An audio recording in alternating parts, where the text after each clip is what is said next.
कलश के ऊपर जब जब श्रीफल रखाता है, नारियल रखाता है, तो उस पर 5 बार 7 बार मोली नहीं लपेटी जाएगी, तो 9 ही बार लपेटी जाएगी। 5 या 7 बार लपेटते हैं तो कहते हैं कि लक्ष्मी की छिन्नता होती है, और वो 9 बार लपेटी जाती है तो भरपूर लक्ष्मी का भंडार भरती है। क्यों क्यों कहते हैं उसे? भगवान कुंभ का निर्माण कर रहे हैं, भगवान कलश का निर्माण कर रहे हैं, और भगवान स्वयं ब्रह्मदेव कर रहे हैं कि आप ऐसा निर्माण कर दो जिसमें 33 कोटि देवता स्वतः विराजमान हो जाए। तो भगवान ने उस कलश का निर्माण कर दिया। अब कलश का निर्माण करा तो स्वयं भगवान ब्रह्मदेव बोले, प्रभु इस कलश के अंदर मेरा स्थान कहां है? मेरा स्थान कहां है?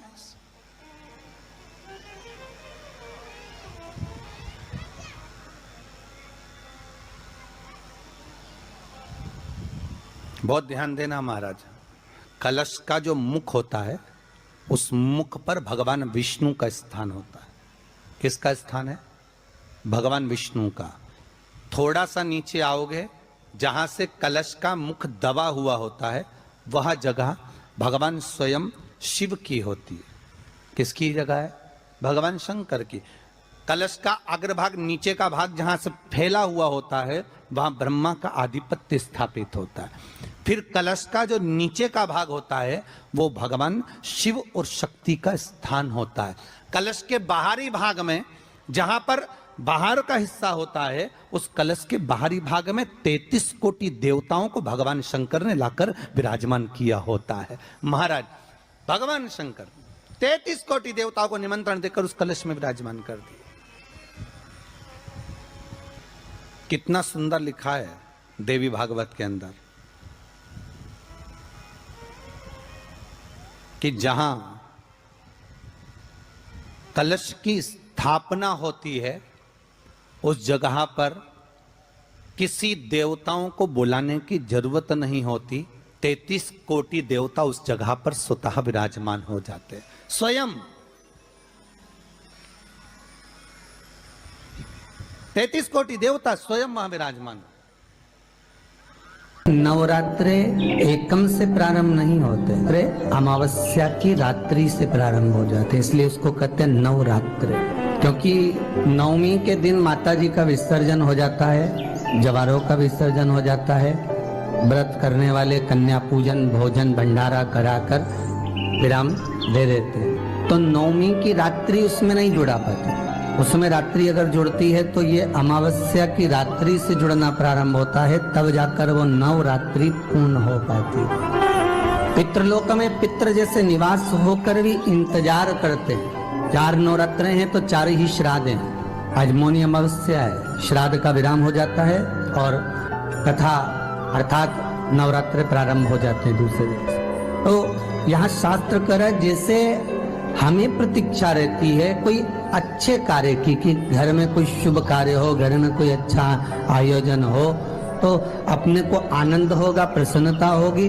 उसी तरह हमारे जो पूर्वज चले गए, जो पूर्वज चाहे वो अधोगति में गए हों, चाहे वो देवगति में गए हों, चाहे वो पितृलोक में निवास कर रहे हों, तो जितने भी पितृलोक में निवास करने वाले पूर्वज होते हैं वो भी ये विचार करते हैं कि हमारे घर के वंश द्वारा, हमारे वंशजों द्वारा कोई ऐसा सत्कर्म हो जिससे हमारे जीवन की वितृप्ति हो और हमें आनंद की अनुभूति हो। और ध्यान दीजिएगा महाराज, आपको चैत्री नवरात्रि का स्मरण होगा, आपको शरदी नवरात्रि का स्मरण होगा, पर जो आषाढ़ में और माघ में जो नवरात्रे पढ़ते हैं इसका एक आनंद ही दूसरा रहता है। बस इतना जरूर होता है कि दुनिया के लोग वो जो 2 नवरात्रे होते हैं उसमें कलश की स्थापना भी करते हैं, देवी का पूजन भी करते हैं, अर्चना भी करते हैं, मंदिरों में भीड़ भी रहती है और खूब प्रेम से माता का जगराता वगैरह सब होता है। पर ये जो नवरात्रे हैं 2 गुप्त नवरात्रे, इनका लोगों को स्मरण नहीं था। वो तो धीरे धीरे ये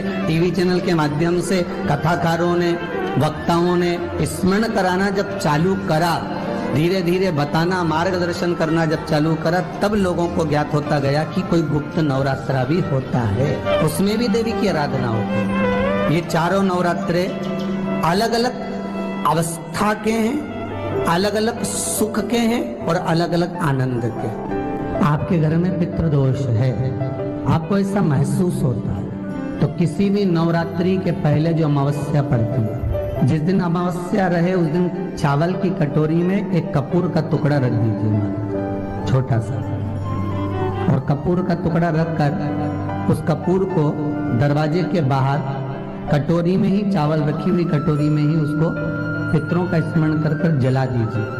और जलाने के बाद उस चावल को कहीं भी किसी भी वृक्ष की छांव में पक्षियों के लिए डाल दीजिए। शिव महापुराण की कथा कहती है, अगर मान लो पितृ आपको कष्ट दे रहे हैं, पितृ आपको तकलीफ दे रहे हैं, कोई काम नहीं होने दे रहे हैं, या कहीं आपको ऐसा लगता है कि पितरों का दोष है, तो वो पितृ दोष देवी, अब ये जो आप करेंगे ये कब कर रहे हैं? अमावस्या के दिन आप उसको रख रहे हैं। अमावस्या के दिन उसको रखकर रात भर आपने रखा कपूर के साथ में, सुबह एकम पड़ गई, नवरात्रि लग गई, उसी दिन उसको जलाकर आपने पटक दिया। अर्थात उससे देवी और पितृ इन दोनों का आशीर्वाद जो प्राप्त होता है, तो घर में से पितृदोष समाप्त होकर लक्ष्मी की वृद्धि प्रारंभ हो जाती है, कार्य में सिद्धता आ जाती है। और नवरात्रि में भी देवी की आराधना का एक स्मरण का सुख है महाराज।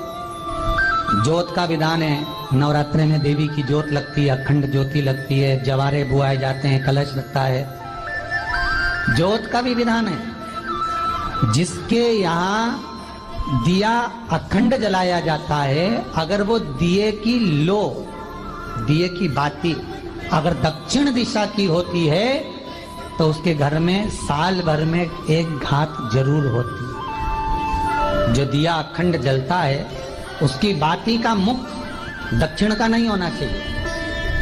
अगर आपने देवी भागवत का स्मरण करा हो, देवी भागवत को अगर सुना हो, तो देवी भागवत में स्पष्ट किया गया कि पूर्व की ओर मुख करा हुआ दिया, अर्थात पूर्व की ओर ज्योत जो जलाई जाती है, वो संपदा की वृद्धि करती है। पश्चिम की ओर मुख कर कर जो ज्योत लगाई जाती है महाराज, वो बेबहू को देती है।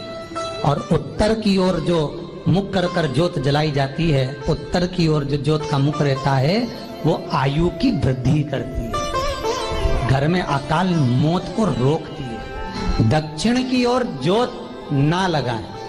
अगर आपको लगाना है पूरब की लगाएं, पश्चिम की लगाएं या उत्तर की लगाएं। और जितने दिन महारानी जगदम्बा जगतधात्री दुर्गा भवानी चैत्र नवरात्रि में, शरदीय नवरात्रि में, आषाढ़ी नवरात्रि में, आदिकादिक पौष नवरात्रि में हम जगत जननी जगदम्बा की जब स्थापना करते हैं, या हम नूतन घर का प्रवेश करते हैं, या गणेश जी की स्थापना करते हैं, या कोई दुकान को प्रवेश करते हैं, या कोई शुभ कार्य करने के लिए अग्रण्य होते हैं, तो हम कलश की स्थापना क्यों करते? कलश के अंदर आखिर ऐसा क्या विराजमान है कि 33 कोटि देवता उस कलश के अंदर आकर बैठ जाते हैं? आप कोई यज्ञ करने जा रहे हो, आप कोई पोथी पुराण करने जा रहे हो, आप कोई अच्छा कार्य करने जा रहे हो, तो ब्राह्मण देवता कह देते कलश की स्थापना होगी, कलश की शोभा यात्रा निकलेगी, कलश यात्रा निकलेगी, कलश विराजमान होगा। उस कुंभ की उस घड़े की महत्वता कहां से प्रकट हो गई? शिव महापुराण की कथा कहती है महाराज, भगवान ओघड़दानी शंकर स्वयं आद्य शक्ति जगदम्बा से कहते हैं कि जगदम्बा तू क्या चाहती है बोल। तो जगत जननी जगदम्बा कहती है कि जहां मैं हूं वहां शंकर है, ये आपने कह दिया, पर जहां शंकर है वहां पार्वती का होना जरूरी है। उसके लिए सिद्ध करने के लिए एक स्थान ऐसा बनाया जाए जहां पर शंकर विराजमान है और शंकर के साथ पार्वती विराजमान है। तो शिव जी ने कहा, पार्वती उसके लिए मैं तुझे एक सुंदर कलश का निर्माण कर देता। अष्टमी के दिन कन्याओं का भोजन कराओ या नवमी के दिन कन्याओं का भोजन कराओ, पर देवी भागवत तो कहती है, देवी भागवत तो वर्णन करती है कि पहले नवरात्रि से लेकर नवमी तिथि तक जितने दिन देवी के होते हैं, प्रत्येक दिन में आप किसी भी दिन कन्याओं का भोजन करा सकते हो, पहली रात्रि से लेकर, पहला दिन से लेकर। पर 9वें दिन तो सवेरे पूजन करके, यज्ञ करके, अनुष्ठान करके देवी को विसर्जन कर दिया, फिर नवरात्रि पूर्ण कैसे हुई? नवरात्रि की पूर्णता होती है अमावस्या की रात से गिनी जाती है। कौन से दिन से गिनते हैं? अमावस्या की रात्रि, फिर एकम की रात्रि, फिर दूज की रात्रि, ऐसे गिनते गिनते अष्टमी की रात्रि तक और नौमी के दिन सुबह तक या दोपहर तक या शाम तक जब तक आप यज्ञ ना करें तब तक ये 9 रात्रियां पूर्ण गिनी जाती हैं महाराज देवी भागवत के हिसाब से पूर्णता। अब हमने कन्या भोजन का जो क्रम बनाया, अष्टमी के दिन करा देंगे, नौमी के दिन करा देंगे, इस तिथि को करा देंगे, पर भाव देखिए, शास्त्र कहता है भूखे को भोजन जब कराइए जब उसको भूख लगी हो, और ऐसों को कराइए जिसको जरूरत पड़ रही है।